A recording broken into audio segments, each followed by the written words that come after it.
Welcome to our Backyard Brothers podcast. We are one brother short today.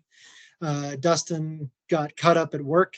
It's 8:00 and he's still working about beer. So it's an important time for beer. We're nearing the Super Bowl, right? So maybe Dustin's doing a beer commercial. That would be sick. I should tell people he's doing a beer commercial either way. Yeah.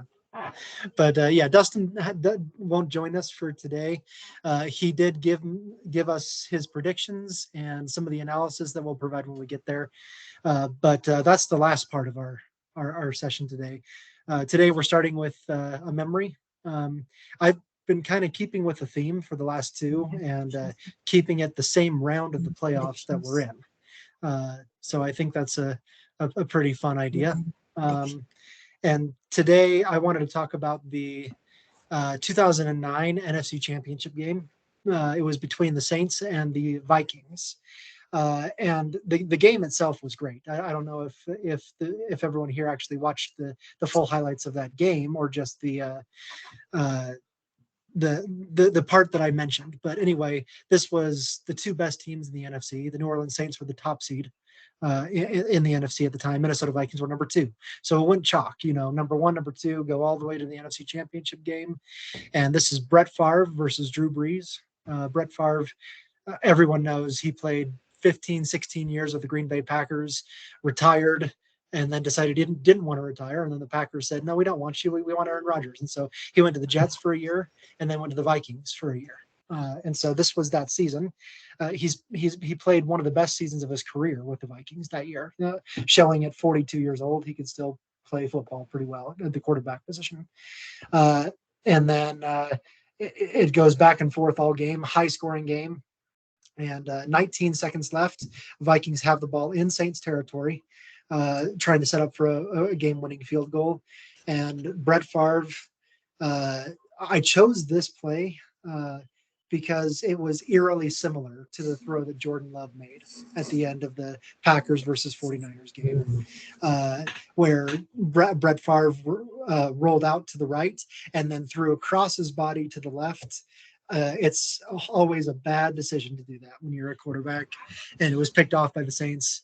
Brett Favre never got the ball back. It went into overtime. Saints got the ball first. They scored a field goal, won the game. And Brett Favre never threw another pass. That was his last pass he ever threw in his NFL football career, was an interception in the NFC Championship game. So with all of that knowledge there, any feedback from Cody, Yancey, or just your recollection, either if you were watching that game live or just this time rewatching some of those highlights? I'll go first, but I actually have a question first. You mentioned that the Saints got the ball first, went down, kick a field goal, won the games. Was the overtime rules different then? Yeah. Mm-hmm. So okay. Yep. Right, the overtime rules didn't change until, was it just 5 years ago, maybe 4 years ago? Okay. It was always sudden death until maybe 2019. Gotcha. Okay.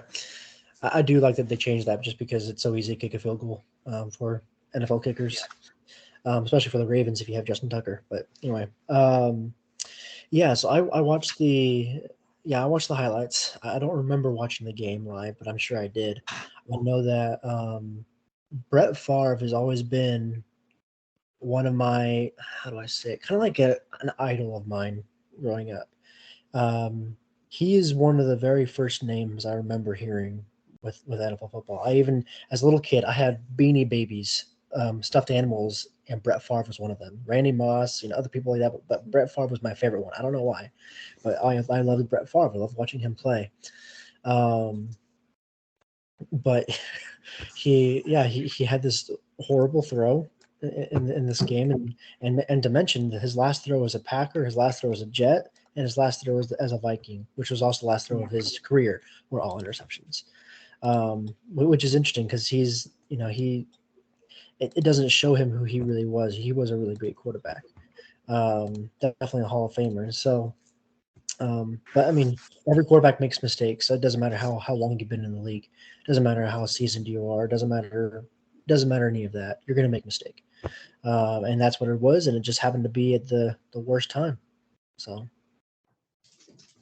Yeah, I remember watching that game and thinking that it wouldn't be as competitive as it actually was. That Saints team, if you guys remember, had everybody: Drew Brees, Reggie Bush, Thomas. Was it Pierre Thomas? They're running. Yes, Pierre Thomas Yeah, and he was a a good bunch of receivers too. Jeremy Shockey. everybody at receiver. Jeremy Shockey. The defense was no slouch. But this almost the same thing with the Vikings. The Vikings had Jared Allen, Brett Favre, Percy Harvin at that time, Adrian Peterson. Adrian Peterson, Simeon Rice, right? Is that how you say his name? I think Simeon? so. Sydney Yeah. Rice. Sidney Rice, not Simeon. Simeon was a defensive tackle, wasn't he? That's right. Yeah. All right.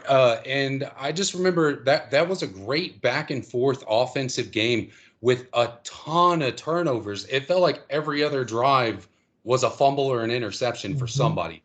And it was an exciting game. I agree with Cody that it's a good rule change for the overtime thing. But it used to force defenses to not bend at all. Like you can't allow them past the 50 or they're going to kick a field goal and you lose the game. And you don't really see that anymore now. There's not as much urgency in overtime. So that's a thing I think I would miss about that. But overall, with the game itself, it was a great, highly contested game. A little sloppy for my taste as far as everybody giving the ball back to each other, but still a great game and a good pick for the memory, Scott. Yeah. One thing I want to say, and Cody, you said that it's not like Brett Favre to end on interceptions. That's not necessarily true. He holds the NFL record for interceptions thrown by a mile. And that's not because he's a bad quarterback. It's because was the original gunslinger. Like he didn't care. He's going to throw it into double, triple coverage because he wants to throw that ball deep. He wants to throw the ball to his receivers and blame him or not. He trusted his receivers to go make a play. Sometimes that didn't happen, but a lot of quarterbacks really loved him and idolized him growing up because of just his no fear attitude to throw the ball down the field. And yes, he threw a lot of interceptions, but he also threw a lot of touchdowns, and he's a Hall of Famer for a very good reason. He won a Super Bowl and got to another one, and he was the original guy that when he's being tackled, he throws it with his left hand.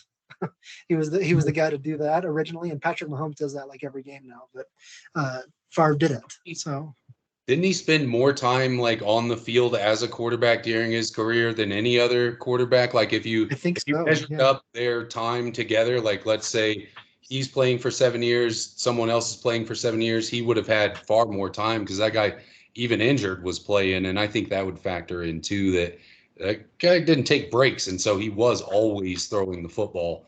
And with higher numbers, you're going to get a higher percentage either way, And if we're talking about Brett Favre memories, I still remember the big Monday Night Football game. I think it was against the Raiders at home in Green Bay, the day after his father passed away. And it was really emotional because he was very close to his father. He decided that his dad would rather have him play football, the sport that he loved growing up, sport that he taught his son, rather than go to a funeral. And so he plays the day after his dad died, and he has like the best game of his career. He throws 6 touchdown passes, no interceptions, wins the shootout game, and then on the field breaks down crying after the game. It's just I remember that game as being one of the best football games I've ever seen from a quarterback standpoint. And so Brett Favre, lots of great memories from him. From that game, the Saints went on to win the Super Bowl that year. They beat the Colts in the Super Bowl. Peyton Manning and the Colts that year. And so they were a complete team for sure. But who knows? If the Vikings win that game, they might beat the Colts too. So, you don't know. So, okay. We have a couple. Talk about a packed news week this week and basketball and football and everything. And so a lot of the things we're going to talk about are just going to mention and move on because there's just so much to say. But let's cover some basketball minutes first. And so And I know our resident basketball expert is not here right now, but I will try to fill in as best as I can and see if there's any comments from you two. But the Milwaukee Bucks, the second best record in the NBA, fire their coach Adrian Griffin yesterday, and today hire Doc Rivers. Obviously, they had a coach in mind. It has nothing to do with whether the Bucks were winning or not. Obviously, they were winning. There's been reports about it, maybe a locker room discord, that he wasn't meshing well with his players. Maybe they really wanted Doc Rivers, and Adrian Griffin was just in the way. I don't know what the full thing is there, but that seems like a weird deal when you fire a coach who's coaching really well and hire Doc Rivers in his place. So, any comment about that? I mean, I don't know if I have a whole lot more. I find it weird as well. It's like if you have a coach that's winning, I mean, something's working. I mean, that's what you want to do, right? You want to win. that's the whole point. It's not to make everyone happy and we're an awesome team. It's go win a championship. You know, I mean, the more glued you guys are, yeah, the better you'll win a championship. But I mean, if you're winning, that's what matters. And so it is weird. And so I know the name Doc Rivers pretty well. I don't remember who he used to coach for, but I know he's pretty well known, pretty experienced, I guess you can say as well. And so I can see like why they would want him, but at the same time, again, if you're doing okay, if you're winning games, just keep winning.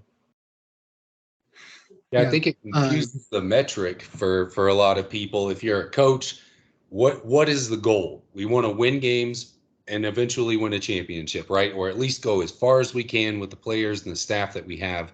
And if you are on track to do all those things and you're still going to lose your job, it kind of makes you throw your hands up like, well, what do we got? Just because you like this guy's name? It doesn't make sense.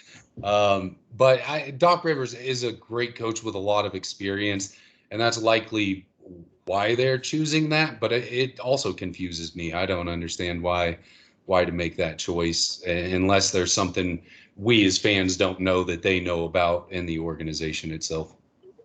Yeah, it could be a problem in the locker room. It could be a problem communicating with his players. But if you want Doc Rivers, get him at the beginning of the season. Don't change halfway through. Like this is a first-time head coach.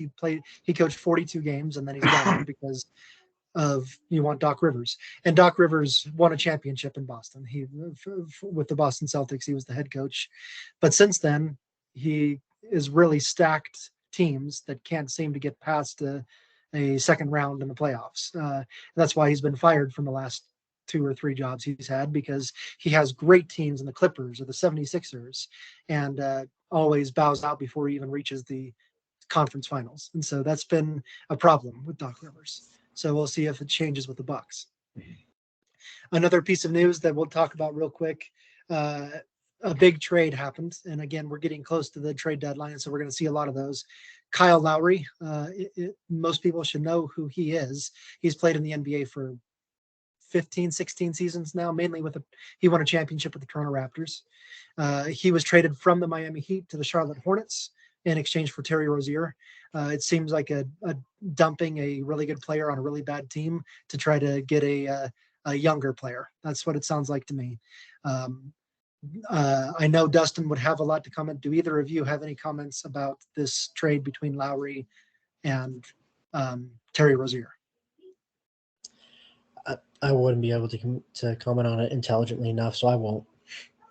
Yeah, I almost have to echo what Cody's saying there. I don't really know either of those players well enough to be like good trade, bad trade. So short one there. Okay. No problem. Last thing in the NBA, we had an outpouring of points. Joel Embiid scored 70.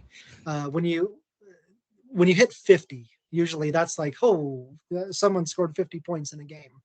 When you hit 70, you're in really, really elite territory. I think there's only been 4 or 5 70-point games plus in the history of the NBA. Kobe Bryant had one. And by the way, Kobe Bryant's, the anniversary of his death is Friday. And Joel Embiid dedicated his performance to Kobe. after the game and remembering that. But Kobe had one of those games. Wilt Chamberlain had another like 5 of them, but that was in a different era. But Kobe had one. Michael Jordan had, I think, 1 or 2. Karl Malone had one, and Donovan Mitchell had one last year, I believe. But 70 points is a big mark to hit. In the same day, Karl-Anthony Towns for the Timberwolves added 62. So you had 2 really good point performances from 2 guys. I mean, even on a game in NBA 2K, try to score 62 points with 1 player. I dare you. So, yeah.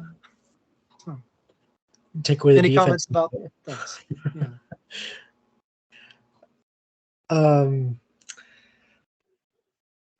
I mean, I don't really know what to say. I mean, it's just amazing. If there was any question from anyone, which there shouldn't have been, but if there was any question on Joel Embiid's talent as a basketball player, obviously there shouldn't be at all after that. That's, I mean, mostly in college basketball, but that's enough for him to have won a game single-handedly. Like think of it that way. That's insane.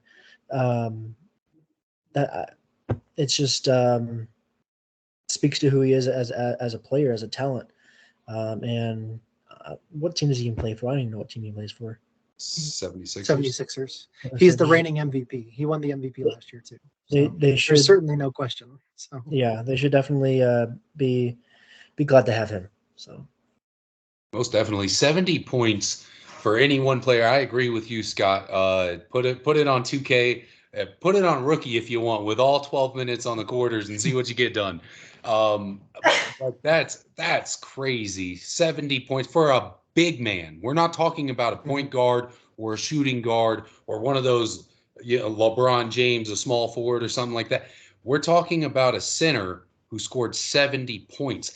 I would have hated to be the guy guarding Joel Embiid. You're going to go, I mean, the ear beating you have to take for your coach to allow 70 points from one guy. I mean, I'm going home. I'm going to sit on the bench halfway through the game.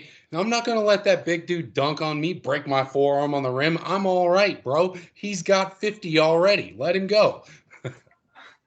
So thanks for bringing that up, because that is a point that Dustin made actually about who was guarding him. That is San Antonio Spurs rookie, 1st overall pick, Victor Wembanyama, who was guarding him, who's 7'7", by the way.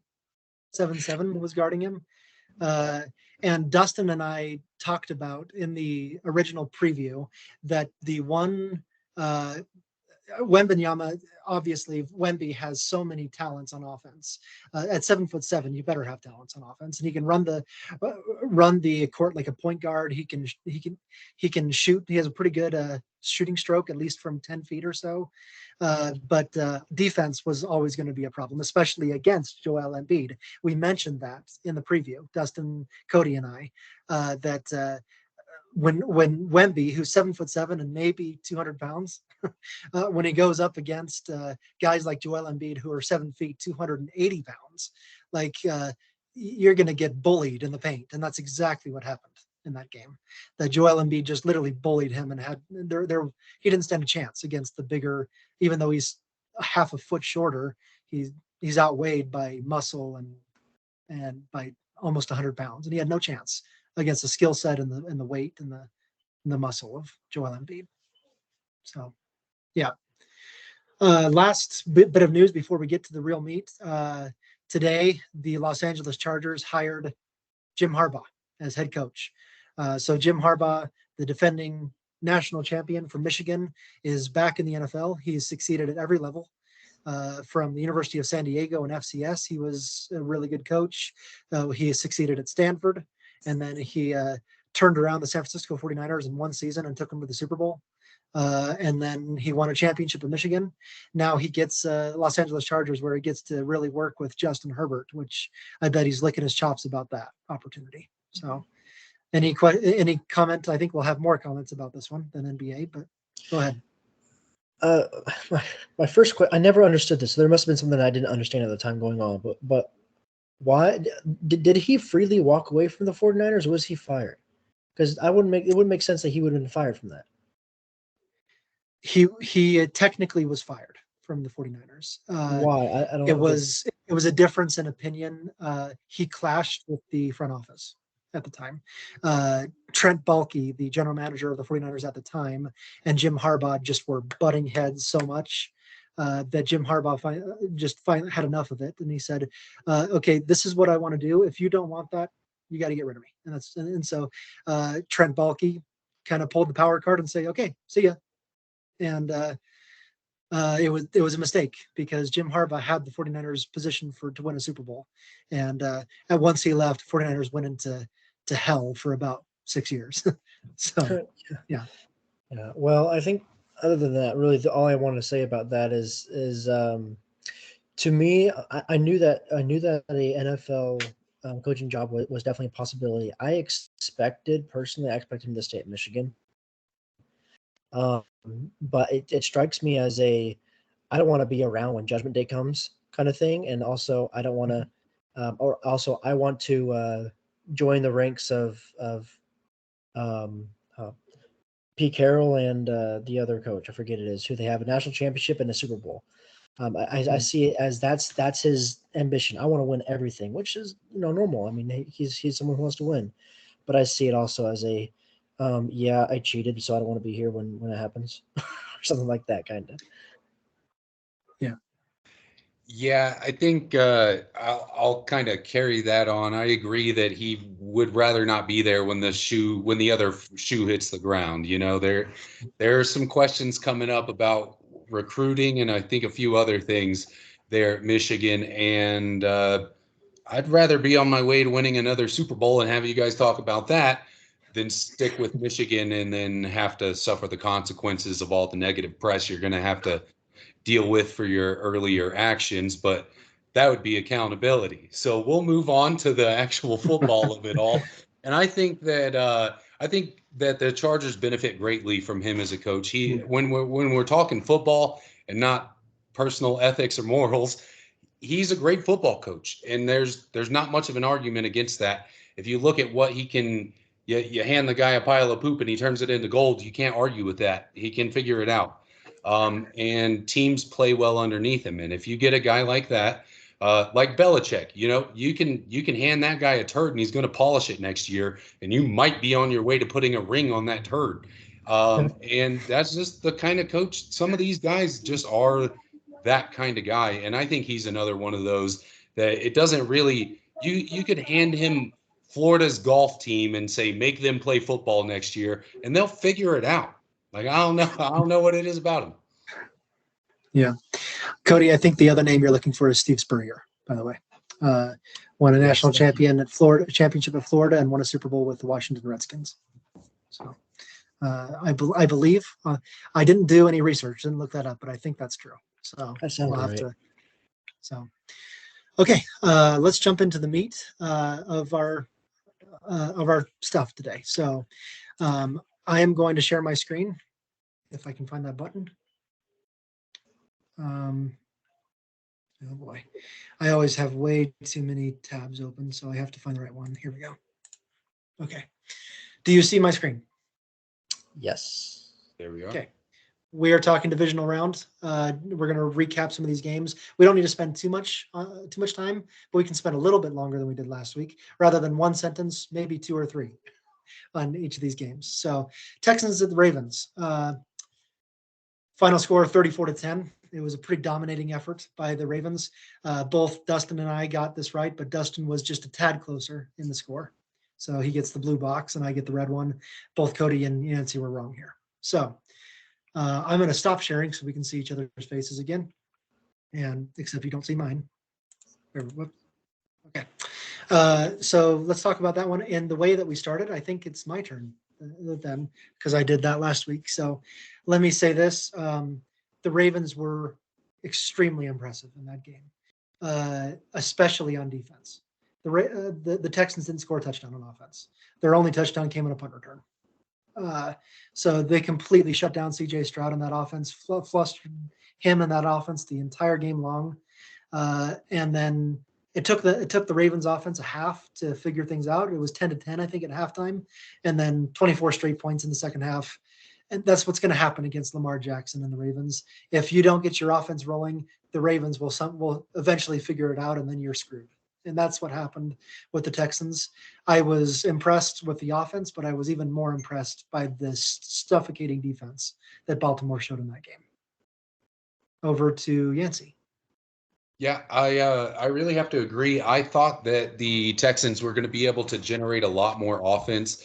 CJ Stroud, I think we saw his youth showing up when he was faced with that Ravens defense, and there were a few situations where he just looked like he didn't know what to do. He was under a lot more pressure than we've seen him in or seen him under in recent games or even throughout the season.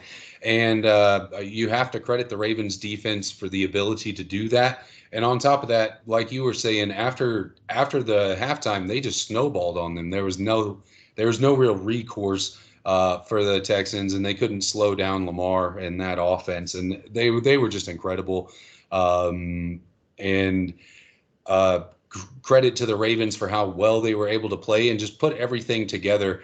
That's how you win ball games, and that's how you move forward to win championships. Yeah. Yeah, get Mike McDonald a head coaching position. He did fantastic. Maybe go to Seattle, but we'll talk about it later. Anyway, it was. I mean, I'm echoing really what you guys have said. It was just a stout defensive performance. You could definitely tell the home field advantage played a piece in it. The crowd was really working on CJ Stroud and that offense.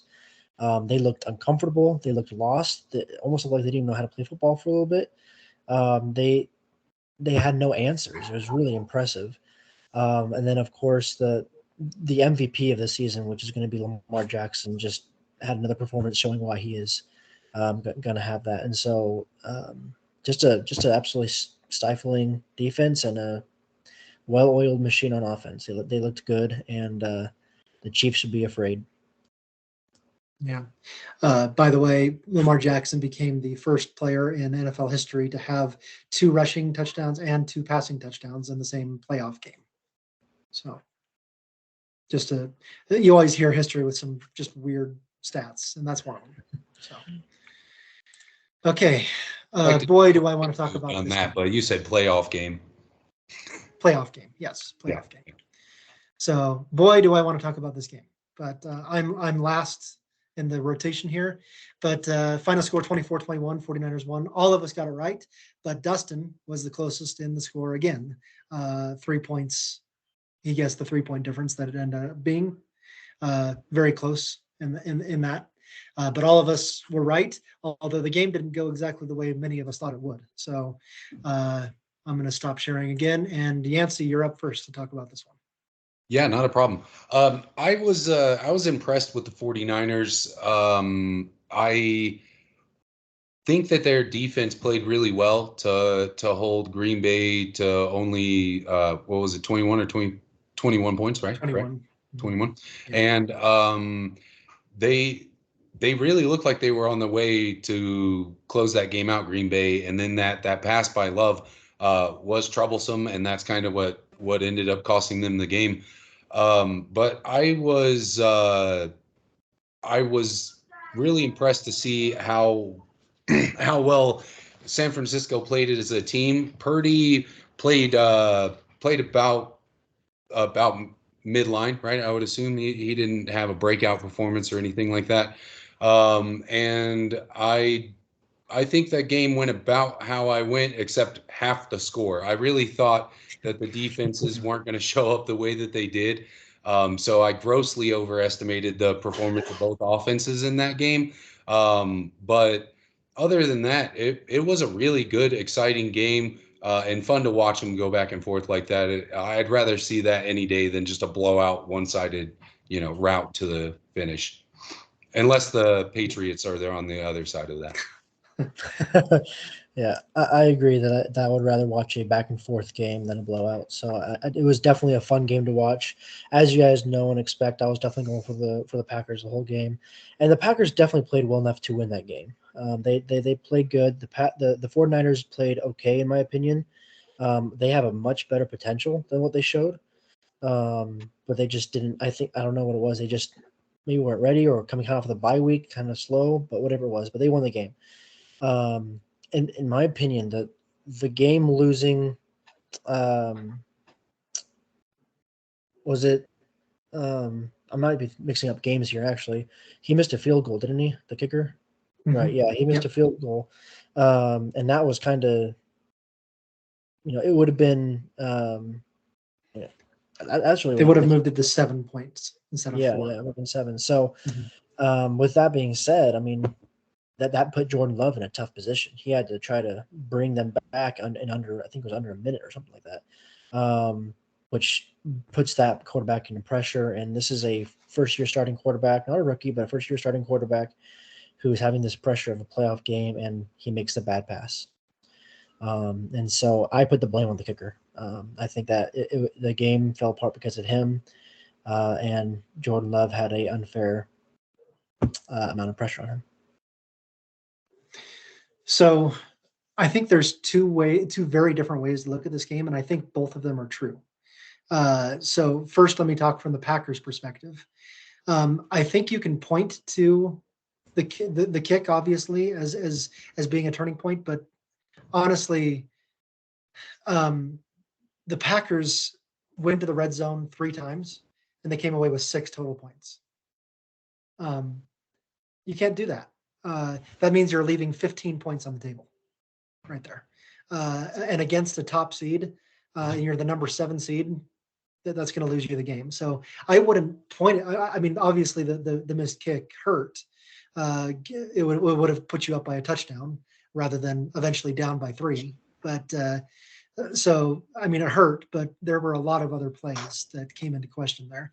And again, going to the red zone 3 times and coming away with only 6 total points, that's what you point to right there. That's why they lose the game, in my opinion, right there. And so great defense by the 49ers to force field goal opportunities and make a 4th down stop at one point there to make that case. Packers were playing on house money. They had no pressure. No one expected them to win that game. And so you come in and you play the best football you can. And all the pressure was on the 49ers in that game to win. And so looking on the other side from the 49ers, they played pretty poorly all game, in my opinion. Until on defense, they played well. They had a couple of really good plays here and there, but the weather, the rains certainly affected Brock Purdy. He was off, inaccurate at times. But all of that being said, when you come to the playoffs, sometimes it's just about survive and advance. And that's what the 49ers did. Next week could be completely different. They could have a great game. They could have a bad game. But in this case, it's just about winning the game no matter what you do. And that's what the 49ers did. And you've got to give credit to Brock Purdy in that final drive. He went 6 of 7 in that final drive. The only incomplete pass was a horrible drop by George Kittle. Other than that, it was 6 of 7. And he led a touchdown drive to win the game. And so you've got to give credit where credit is due in that case. So share my screen here one more time. Buccaneers Lions, another fun game here. Final score 31-23. Again, all of us had the Lions, and again, Dustin came away with the closest score, 28-24 in his case. But all of us guessed the Lions win here. So let me stop share. And again, Cody, you're up with the Lions Buccaneers. All right. Well, it was also a fun game to watch. The Bucks play a lot better than their record suggests. They are a much better team than the record shows. So, I'm impressed with Todd Bowles. I thought he's been doing a really good job with coaching, and Baker Mayfield has done a good job with being a quarterback there. And I would expect them to probably just sign him again next year. So. With that being said, I mean, you are in a hostile environment. This is the Lions that have not – they just won their first playoff game in 32 years or something like that, and so they are hungry. They are Lions. They are ferocious Lions. They really are, and they are making it sound like it. The Buccaneers came into the Lions' den in that one, and that's kind of what I attribute to. I think there was a lot of pressure. I know I've seen a lot of post somewhere saying how it was the loudest game a lot of these fans have been to. A lot of players have had experience, which makes sense. I mean, again, this is this is exciting time for Lions fans, and it should be. And so, congrats to the Lions team, though. They played really well. Their offense was amazing. Jared Goff is doing wonders with this team, and their defense was pretty good. Their rushing defense needs a lot of help, but they're doing great, and it's exciting to watch Dan Campbell really turn this culture around. Yeah, I thought it was a great game overall. The Lions got up by 2 scores, and that kind of did it in right there. The Buccaneers, they scored quickly, and they had a chance. Baker Mayfield threw another tough pass across the middle that was intercepted. But I really liked the Lions offense as they scored and they won the game that way. I thought they were really good. Defensively, they could have some trouble, but they played really well on offense. Yeah, I have to agree. I think that the Lions they just have an energy right now, right? And sometimes football can be about energy and momentum, and if you can build enough of that, sometimes the team that's not as good can still win. And I think overall the Lions did play better than the Buccaneers, and that's what gave them the game. Obviously, if you play better football, you're going to win.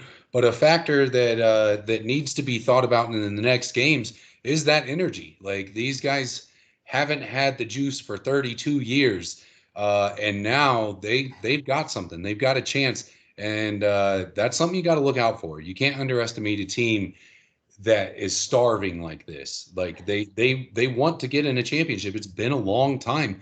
And so moving forward, that's going to be a big factor, I think, is that they have a different type of energy. And if this football team plays up to the energy their crowd is giving them, they're going to be a problem. But I agree that their defense is going to have some troubles coming up next week.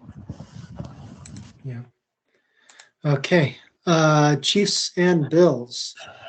This was a really exciting game, back and forth. Neither team led by more than 4 points the entire game. And so really fun. Came down to the end. Chiefs win 27-24. Dustin, the only one to get it right. Dustin won all 4 games. So that was Perfect. That was fun for Dustin. So, yeah. Anyway, that's this one. I think it's back to me to talk about this one. Again, this was the most exciting game of the 4. Just because it went back and forth so much, and you feel really bad for the Bills. You feel really bad for Josh Allen in particular. I thought Josh Allen played phenomenally in that game. He was phenomenal. He threw the ball all over the field, and his receivers just dropped the ball sometimes. He made some weird decisions at times, but Josh Allen played so well in that game, and gets them in position to make a 41-yard field goal, which goes wide right. It just history. Scott Norwood in the Super Bowl against the Cowboys back in 1993 misses a 41-yard field goal wide right to lose the Super Bowl. And so Tyler Bass, same thing. Again, just like the Packers and the 49ers, you can blame a lot on the kicker, and in this case, there's a lot more you can blame on the kicker, in my opinion. But there's always more than just the one play that come into close games like this. And you got to give it up for the Chiefs, who played really well as well. Patrick Mahomes was just as good as Josh Allen in that game, and it was a great game to watch. Another good entry in this rivalry that's dominated by the Bills in the regular season and the Chiefs in the playoffs. So, what can you say? Yes. That's got to be a tough stat to know as the Bills. It's like, we can handle these guys when it doesn't matter that much, but when it matters, they beat us every time. And hats off to Patrick Mahomes. Not a huge fan. He makes a lot of crackhead faces, like the way he moves his lips and stuff, and that throws me off. I don't know what it is. But he's played well, and he has a great team with Pacheco and I probably said that wrong. Kelsey, and just a good team behind him, and the defense is really good too. I don't think they get talked about as much because they're overshadowed by the offense and Taylor Swift or whatever it is going on in Kansas City right now. So credit to them. Never been a huge Chiefs fan unless Priest Holmes and Dante Hall were on their team. So good for them. They're doing a great job. In that game, I expected the Bills to play slightly better than they did, and they just didn't. And that happens when you drop a very important play, or when you expect a kicker to do the one thing that he's trained his entire life to do, is kick the ball through the 2 yellow posts, and he doesn't do that. It causes problems for the rest of the team, and I think that's what it came down to for the most part there. Yeah, I echo that.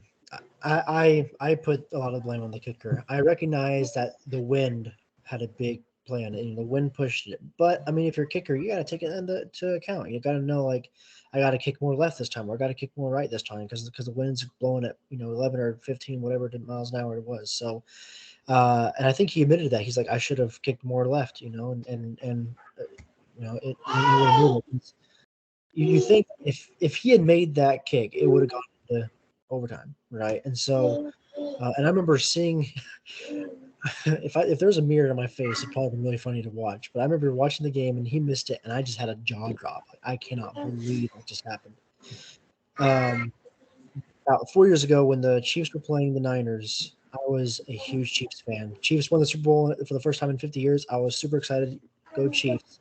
Each year since, I've been like getting lower and lower and lower. And now it's just like, are you kidding me? Get out of here, Chiefs. I'm done with you. But it almost is like death taxes in Kansas City football at this point. It almost is guaranteed that every year in the postseason, the Bills and the Chiefs are going to meet up. It seems like right now. Yep. Dustin's not here to defend his team.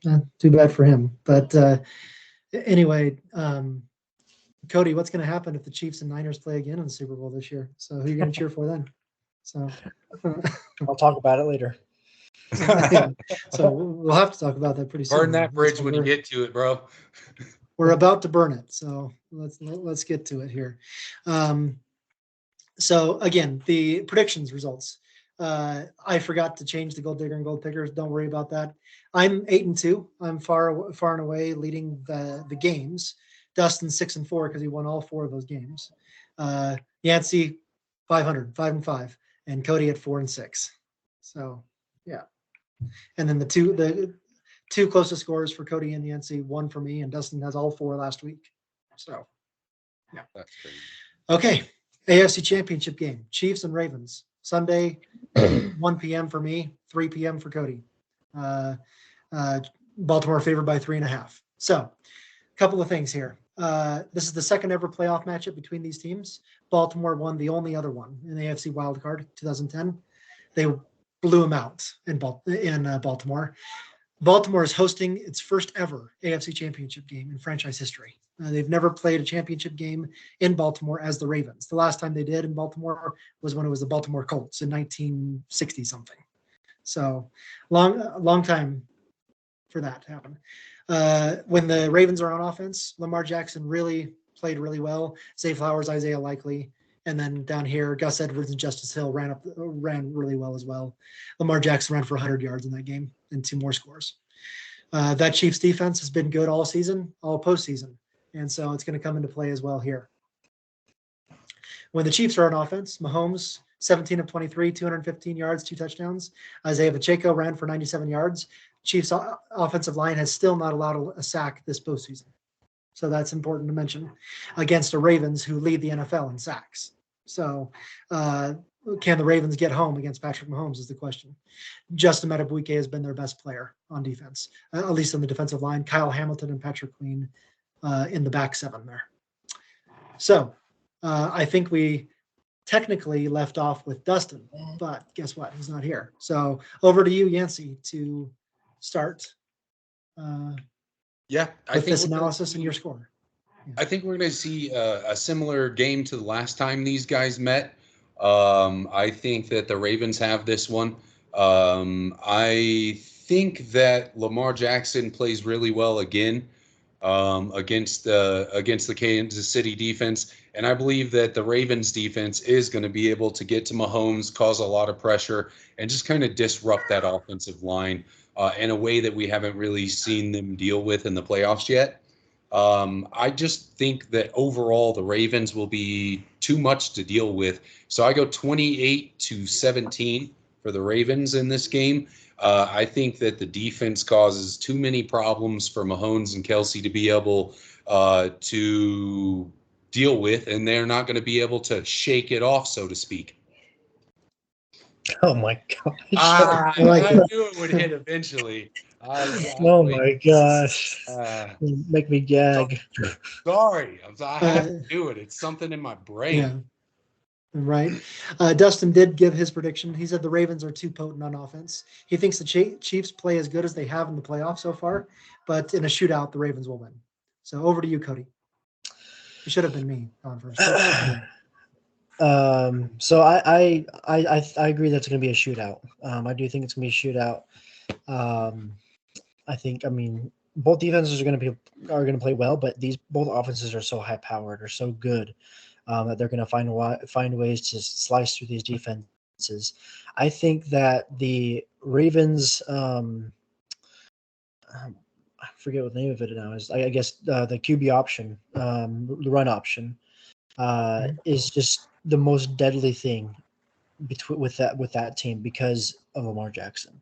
He is so fast and so agile, and then they have some good running backs. For that reason, the Ravens are going to win this game. It is going to be a shootout, so I'm going to say it's going to be 37-31 Ravens. Same score as Dustin, huh? Oh, is that? I didn't even hear what he said. Sorry. 37-32. Just kidding. No, 37-31 is what I said. So. Okay. All right. I just think, the Chiefs have proven they can play in the playoffs. They doesn't matter what happened in the regular season. Everyone's 0-0 at this point, right? And it's just starting over, and the Chiefs are playing really well. That being said, they're running into a team that has beaten everyone by multiple scores for like 2.5 months straight. No one's come close to the Ravens, and I don't think the Chiefs match up well on either side of the ball. The one area, the Chiefs are great on defense, except for one area, which is against the run. And that's what the Ravens like to do. They love to run the ball with the quarterback, with both their running backs, with wide receivers. It's just going to give the Chiefs some problems. On when the Ravens are on defense, that's the best defense in the league points wise. They sack the quarterback at the best rate. Remember the Super Bowl with the Chiefs against the Buccaneers, and what happened that time when Mahomes was just destroyed by that Buccaneers defensive line the whole game long. I expect maybe not to that same extent, but the Ravens are going to cause problems on defense. The Ravens are going to get up by 2 scores, and it's just, and even as the Chiefs figure some things out, they're just never going to be able to catch up. So we're sweeping the board here. Ravens are going to win this game 31-20. Okay. Are you seeing my screen still? I see you. No. Okay. So I didn't remember if I was sharing my screen or not. So I've just added this in. That's why I thought that, Cody, you were seeing Dustin's score when you said that. So okay. No, I didn't see it, and it didn't register in my head. I just thought numbers out. Okay. The last game, the NFC Championship game, Lions in San Francisco, Sunday at 4:30 my time, mine and Yancey's time, 6:30 over Cody on Fox. 49ers favored by a touchdown. Lions, this is the second postseason matchup between these teams as well. 49ers won the last one, which is an NFC divisional round in 1983, the last time these two teams played in the playoffs. The 49ers just won their first fourth quarter comeback game since early last season. So they proved they can finally win late in the fourth quarter. That's an important stat. When the 49ers are on offense, Brock Purdy, his stats are pretty good. 252 yards and a touchdown. Kittle caught a touchdown. Ayuk only had 3 catches for 32 yards. McCaffrey was everywhere. He had 98 yards rushing, another 30 yards receiving, 2 touchdowns on the ground. Deebo Samuel avoided the big injury, but we don't know if he'll play in this game yet. He's listed as 50-50 game time decision. When the Lions are on defense, Aiden Hutchinson has had a sack in like 6 straight games. So at least one sack. But other than him, what's his name? CJ Gardner-Johnson returned back to the defense. That's an important player here. He had a tackle and interception in that game. He's been out since the beginning of the season against the Chiefs. So he's back. And then defensively, linebackers here, Alex Anzalone and Derek Barnes. When the Lions are on offense, if I can get this to move, Jared Goff, 287 yards and 2 touchdowns, pretty clean game as well. Amon-Ra St. Brown, 8 catches, 77 yards, and Laporta had 9 for 65. They ran the ball, but not very well, especially with David Montgomery, just 33 yards rushing against the Buccaneers. But Jahmyr Gibbs had a really good game, 74 yards rushing and a touchdown. On defense, the 49ers, Nick Bosa, Fred Warner, and Charvarius Ward show up as well every game. Dre Greenlaw had 2 picks against the Packers. He's usually the run stopper, while Fred Warner is the pass defender, and they kind of switched roles last week. So they can prove they both can do both. Okay, so I'm going to keep sharing, actually, and just get over here. So is it over to Cody? Yeah. I think it is me, yeah. I am so badly wanting the Lions to win this game. I am a huge Lions fan right now. And I honestly, I feel like I'm more for wanting just to see the Lions get to the Super Bowl than I'm wanting to see the 49ers lose. And I feel like that's a big statement for me. But so I'm super excited for this game. I think that the Lions are going to show up as well, like fans. I think the fans are going to show up. They're going to travel well, because this is the championship game. They can go to the Super Bowl. I think you're going to see a lot of blue in the sea of red. So that's going to be exciting. My biggest concern is the Lions rush defense. They have never been, this whole season, they have not had a good rushing defense. And do you guys know who the running back is for the 49ers? Oh, wait, yeah, that's Christian McCaffrey, one of the best running backs in the league. That terrifies me. And that's going to be the killer. The 49ers are going to win this game, unfortunately. They're going to win this game because Christian McCaffrey is going to run all over the place. They're going to be able to, they'll get some good stops here and there. They'll get some TFLs, but overall, you just can't stop Christian McCaffrey. No one can. And for that reason, the 49ers are going to win. The score is going to be, I'm going to say 24-17. Okay. Dustin gave his prediction already. He said the Lions will win. His reasoning here, the Lions are able to shut down the run game. So opposite from you, Cody, and keep it low scoring. 49ers fail on a 2-point conversion with 2 minutes left and then can't get the ball back. He says the final score is 24-19. So very close to you, Cody. Over to me. Okay. I also forgot to mention over here, the 49ers are playing in their 3rd straight NFC Championship game and 4th in the last 5 years. So as far as dynasties go, even though they haven't won a championship game, a Super Bowl, they're always right there in the NFC Championship game for the last half decade. They've been there almost every year. So let me say this. When the playoffs started, I said that the only